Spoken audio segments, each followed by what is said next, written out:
Hi అండి, నమస్తే. నేను శ్రీలత, పొరంకిస్ గార్డెన్ ఛానల్కి స్వాగతం.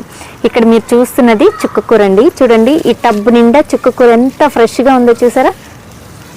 ఇది 25 రోజుల చుక్కకూర అండి. మనం ఇందులో సీడ్స్ వేసి 25 డేస్ అవుతుంది. 25 డేస్కి ఇంత ఫ్రెష్గా మనం ఆకులు కట్ చేసుకోవడానికి వచ్చింది. చుక్కకూర ఒక్కసారి మనం వేసామంటే ఎప్పుడు తెంపుకుంటూనే ఉండొచ్చు అనమాట. ఆకులు మనకి ఎప్పుడు కూడా 365 డేస్ చుక్కకూర ఉంటుంది. 2-3 గ్రో బ్యాగ్స్లో కనుక మనం వేసుకుంటే ఎప్పుడు చుక్కకూర మనకి పుష్కలంగా అందుతుంది. వీటి సీడ్స్ అయితే చూడండి, ఒక్క మొక్కకు వచ్చాయి. ఇలా కలర్ఫుల్గా ఉంటాయి అన్నమాట. ఇవి ఇంకా బాగా ఎండిన తర్వాత సీడ్స్ కలెక్ట్ చేసుకోవచ్చు. చూసారా ఎంత బాగున్నాయో.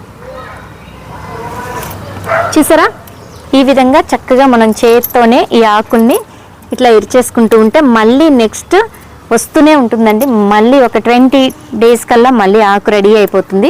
చుక్కకూర అనేది మనం ఒక్కసారి విత్తనాలు వేసుకున్నామంటే మనం ఎప్పుడు కూడా పంట అనేది వస్తూనే ఉంటుంది. నెలకొకసారి మనం సాయిల్లో కొంచెం ఎరువులు అనేవి ఇచ్చుకుంటూ ఉండాలి. అంతే, చక్కగా సంవత్సరం పాటు చుక్కకూరని పండించుకోవచ్చు అనమాట. చూసారా ఎంత ఫ్రెష్గా ఉందో.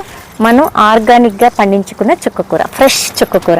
మీరు కూడా టెర్రస్ గార్డెన్ కనుక ఉంటే చిన్న టబ్లో అయినా సరే 4 విత్తనాలు చుక్కకూర వేసి మీరు కూడా ప్రయత్నించండి.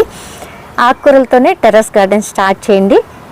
మరి ఈ షార్ట్ కనుక మీకు నచ్చితే తప్పకుండా ఒక లైక్ అయితే ఇవ్వండి. అలాగే వీడియోని షేర్ చేయండి, లైక్ చేయండి. Thanks for watching. నమస్తే.